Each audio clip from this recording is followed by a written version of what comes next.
What is going on, everybody? Welcome back to the Blitz Angle. My name is Brian Linkletter. I'm here with Dan Loya. Merry Christmas to everybody, and hope you guys have a great holiday. Enjoy the time with the family. But we got some football games we got to talk about here. We got three matchups, and we're not going to gaslight you and say these games are going to be the best games you've ever watched. But football is football, and with the regular season coming to a close, we got to appreciate every single football game we get. And I do think this will be telling for some of these teams that are heavily favored entering this one. So let's start with the first game of the slate. The Cowboys take on the Washington Commanders, Dan. No Marcus Mariota, no Jaden Daniels for this Commanders team. What are you expecting from the Dallas Cowboys in this one? Yeah, man. I think just the divisional rival. It's gonna be a divisional game. The Cowboys played them earlier at home this season, and they pulled out a victory. So I'm looking at can the Washington offense score? In my opinion, they scored under 23 8 of the last 9 games. So against this Cowboys defense, even with I believe Josh Johnson's going to start under center. Can he score lot more points to keep up with this Cowboys offense? In my opinion, I don't think so. So I'm going to take Dallas. They're rolling. Even last week, they scored 17 against a very tough defense. But previously, they were putting up at least 24 points in 5 straight, besides Yep. last week. So I still trust their offense more. So give me Dallas on the road there. Yeah, I think the interesting part about this matchup, I think if Marcus Mariota goes, we have a close game on our hands, I think, Did in this did they one. not But roll him out? no, I he's thought they hurt. ruled him He's out. not going to play. It's going to be Yeah, Josh okay, Johnson yeah, probably. So yeah.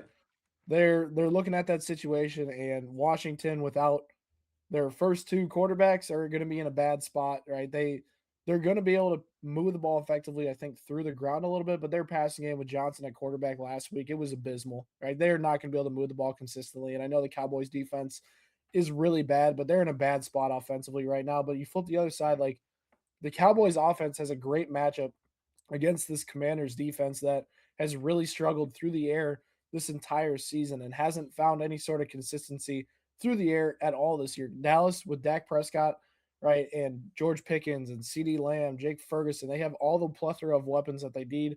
What I want to see from Dallas is can they get this running game re-involved, which has struggled over the last 2 months with Javante Williams? Can they get that going once again and play off of that? Obviously, both these teams not much to play for in this game, but with Dallas, they're just the more talented team. They're healthier right now. And we all know this has been one of the best offenses in football this year. So I'm going to go with the Dallas Cowboys. I'd like them to win 27-13 in this matchup. It is going to be a blowout. I don't expect this one to be close. As far as props I'm targeting, I like basically Dak Prescott 2+ touchdowns is a bet that I like for this matchup. I like CD Lamb and George Pickens overs, and I also think Jake Ferguson's an interesting one as well. I know he's been less involved as of late, but I think he's a player that you could target in this matchup and have any success. As far as the other side goes for the Commanders, I think Chris Rodriguez is a name that you look at who could have potential. If Quentin Williams misses this one again, I think the Commanders will have enough rushing volume where Rodriguez can put together a nice performance in fantasy and ultimately come through with a nice day. So give me the Cowboys in this matchup. Dan, any props or picks that you like? Yeah, I think I'm feeling George Pickens and Dak Prescott. The last time Dak played this Washington Commanders team, he threw for 3 touchdowns. He completed over 70% of his passes and threw over 260 yards. So I like him to continue his success against the Commanders. And then I'm feeling George Pickens, man. He's a free agent at the end of the season, and I know the Cowboys, theoretically don't have anything to play for. Well, he's got to play for this big contract, so I expect Dak to throw a lot of footballs to him, and I think he's gonna have a nice day against the secondary. Yep, 100%. All right, let's get to the next game. And this one I thought was going to be a bit closer if JJ McCarthy was able to go, but he is out for this matchup. Max Brosmer will get the start for the Minnesota Vikings. They are at home, riding a little bit of a hot streak, but Detroit comes in just finding a way, and their playoff hopes are barely alive at this point. Dan, can Minnesota pull this one off and end Detroit's season? Yeah, so another team, Minnesota's out. Detroit, just like you said, their season is on life support. Man, this is an interesting game. You look at it, Minnesota's won 3 games in a row. Surprisingly, Detroit has only won 2 of their last 5, and I'm concerned about Detroit's defense. Man, I don't care who they're playing. They're allowing way too many points. They allow 27 plus in 5 straight games. They can't stop a nosebleed right now. So I think this is a perfect recipe for an upset. I don't care who the quarterback is. I know it's expected to be Max Brosmer, the rookie out of Minnesota. No better, way to get your first win on Christmas at home. In that stadium. And I think I'm really feeling Minnesota in this game. It's gonna be his 3rd game now. He played it against Seattle, who's one of the best defenses in the league. He played a little bit last week against the Giants. I think they have too many weapons, and then against this Detroit Lions defense, I think they're gonna be able to put up some points. So I like Minnesota here, and on the flip side, real quick, Minnesota always gives Detroit Lions offense fits. Brian Flores is one of the best defensive coordinators in the league. He ranks first in the NFL in blitz percentage. And Jared Goff's been, even last week, you look at the game against Pittsburgh, man, they were dominated, on the line of scrimmage, and I can expect to see that same result, on Thursday on a short week. So I just don't like the vibes right now for Detroit, and I'm gonna take the upset with Minnesota Vikings. Really? I mean, Yeah, listen, I thought heading into home this team, one, man, home team. I had the potential to pick the Vikings if JJ McCarthy was healthy. He's been playing much better as of late. The Lions' pass defense is abysmal right now, but we saw Yeah, what Max Brosmer looked like a few weeks ago when he was the starting quarterback, and yeah, yeah, let's just say it's not very impressive to say the least. And I don't think he's going to be able to exploit a Detroit defense that I know they've been bad, but they've also been playing playoff games basically throughout the past few weeks. And while I don't expect the Lions offense to meet their normal standard, put up a ton of points, this is a get right game for them on the ground, right? They've really struggled to get yeah, Jameer Gibbs and David Montgomery going. The Vikings' defensive weakness is their run yeah, defense. They're really good through the air. They limit passing games every week. They haven't allowed a passing touchdown since week 11. But I think Jameer Gibbs and David Montgomery are going to be the X factors in this one. I love the under for them. And I also do think that while the Lions struggle in the past, the Vikings are going to have to rely on Aaron Jones in that ground game, which is something that Detroit is typically really good at. Last week, bad sample size. They were abysmal against the ground, but I think with Minnesota not having JJ McCarthy and Max Brosmer inserted as that starting quarterback, they're just in a really tough spot. And I understand they're at home. They play the Lions tough. The Lions aren't playing great football. But at some point, the talent gap at the quarterback position is just too much for me to trust the team. That's kind of why I'm going with Detroit. I like them 20-13 in this matchup. I think the Lions wind up winning, potentially keeping their playoff hopes alive one more week. As far as unders go, I absolutely love Jamison Williams unders. I like Jared Goff to have an under day for passing yards. As far as the Vikings side of things go, I like Justin Jefferson. I think that he could have a nice day through the air, a little bit of return to relevance. And a name that you have to watch out for is TJ Hawkinson this week.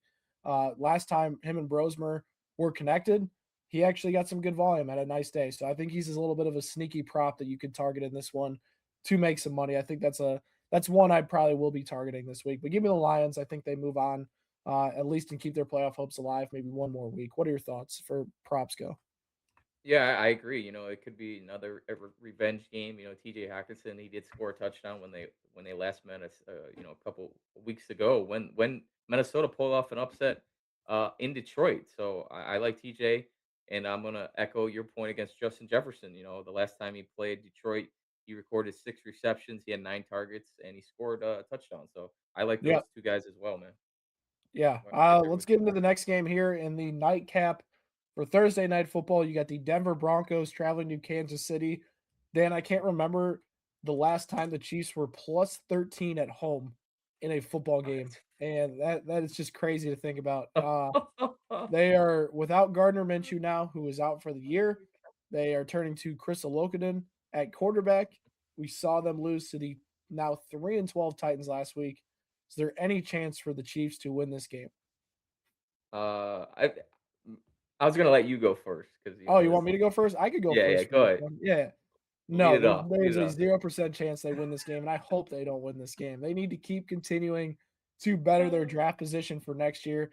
I mean, you look at this Yep. matchup, like Denver takes things very personal against the Chiefs. This is a get up game for Denver, get up game for Bo Nix, get up game for Sean Payton, where they want to beat up on the Chiefs. Remember, Mahomes, I think, I don't know the exact record, but he started at least, I think, 9-0 in his career against the Broncos, something like Yep. absurd, where the Broncos hadn't won in a long, long time since 2014. And the Chiefs beat up on them. Now the Broncos get another chance, kind of like they did towards the end of last season against a lot of the Chiefs backup players to just beat up on the Kansas City Chiefs and mentally just tear them down. And this is not the same Chiefs team with Patrick Mahomes. While it's just not a talented roster, the effect of not having their franchise quarterback healthy, you could see that this team just wasn't motivated for much. And like their defense, right? They regressed a little bit more last week. They weren't as good against the ground.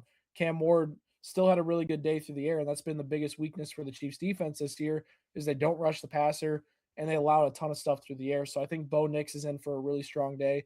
A guy that I'm looking out for is Troy Franklin. Pat Bryant is likely going to miss this one with a concussion. Troy Franklin would be the biggest beneficiary of that in this ball game. And on Kansas City side of things, you saw the offensive game plan last week against the Tennessee Titans, who are one of the worst statistical defenses in football. This coaching staff cannot scheme them up, and they're not going to have a good game against the Denver Broncos defense. It is going to be ugly. The Broncos are going to win this one 28-3. It is going to be an absolute massacre. Oh, It's going to be a massacre. dang, 3 points. They're Oof, going to go three straight, or no, what is it? They're going to go 10 straight quarters without a touchdown. incredible, incredible. So I'm trying to do some little research here. Uh, when's the last time the Broncos swept the Chiefs in the regular season? I'm looking. I It's the believe it Peyton was Manning days. yeah, 2014. That's crazy. So it's been that long, and then the Broncos were kind of in a slump for a while there. Just like you said, Mahomes had a really good record, but no Mahomes. A lot going on in Kansas City. They just signed something that they're going to be moving over the state border to Kansas in 2031. So a lot going on, man. And just the season's over for Kansas City and Denver's pissed off. I don't know if you remember, but Denver's record before they played KC, like Sean Payton was like two. He's 2-4 now. I always think he always looks ahead to Kansas City the week before they play each other. Now this is the game that he wants to win. Yeah, I think he's going to make a statement, especially in prime time Thursday night. So yeah, Denver Broncos are gonna they're gonna win this game. You don't Listen, need to be a rocket scientist here. They're gonna win this game, dude. They yeah, have I the mean, advantage everywhere. The Chiefs are just getting one pick closer to Jeremiah Love in the draft next year. That's how I look at it, and that makes me very happy, very very happy if they can get a guy like Jeremiah Love. But yeah, as far as props go in this matchup, Denver's going to cover. Troy Franklin overs like that. I do indeed love myself some RJ Harvey in this one as well. On the Really? Chiefs side of things, the props go. I don't love any of them. I don't know what I'm going to get. Honestly, like just avoid any sort of Chiefs props. Even if Rasheed Rice is able to go in this one, which we're not sure at this point of recording, I still like his unders. What are your thoughts? What about Kelsey? Still, I Young like his Kelsey unders. I mean, you saw them under last really? week not be able to move the ball at all Hmm. consistently. So I'm Do you not think? sure that I can Do you, trust any of those guys. do you think this is Kelsey's last home game? Um, the way he's been talking, yes, but I also think it would be stupid to retire on this type of a year where everything was an Yeah, absolute I disaster. I And agree, but here's the thing go ahead. about Kelsey, though. I think everybody's like, "Oh, he's washed. He's really bad." I thought he looked better this year than he has the last 2 years. He lost some Mhm. weight and, his worst plays happened to be the worst case scenario. I think he had 3 or 4 drop passes that turned into interceptions. It was the worst case scenario, and obviously they're the most highlighted plays of the year for Kelsey, but he's still a solid tight end, and he could play another few years potentially, but I think that it's gonna come down to what he wants to do. I think that personally, I think Travis Kelce is too much of a competitor to walk out with how this season went for the Chiefs. That is my personal take on it because he signed up for this season, I believe, because he thought the Chiefs were going to rebound and win another Super Bowl after the loss last year. Because I think if they win that one against the Eagles, he's probably not playing this year. Okay. Yeah. I don't know what he's gonna do, but yeah, if this is possibly his last home game, I think he's gonna find the end zone. So I'm gonna trust my gut. I'm gonna say he scores. It could be a garbage time touchdown, but I think he's gonna get in. So I'll take him, and then yeah, dude, I don't know RJ Harvey. I don't know if I'm really feeling it. Who knows? But for Denver side, I mean, I wish I could do some like sack props, man. Because if I could find any of those, take those overs because that quarterback's gonna be under a lot of pressure Thursday night. So those are my takeaways. Yep, 100%. Well, guys, we got 3 heavy favorites all winning on Christmas. Make sure you guys enjoy your Christmas with your family.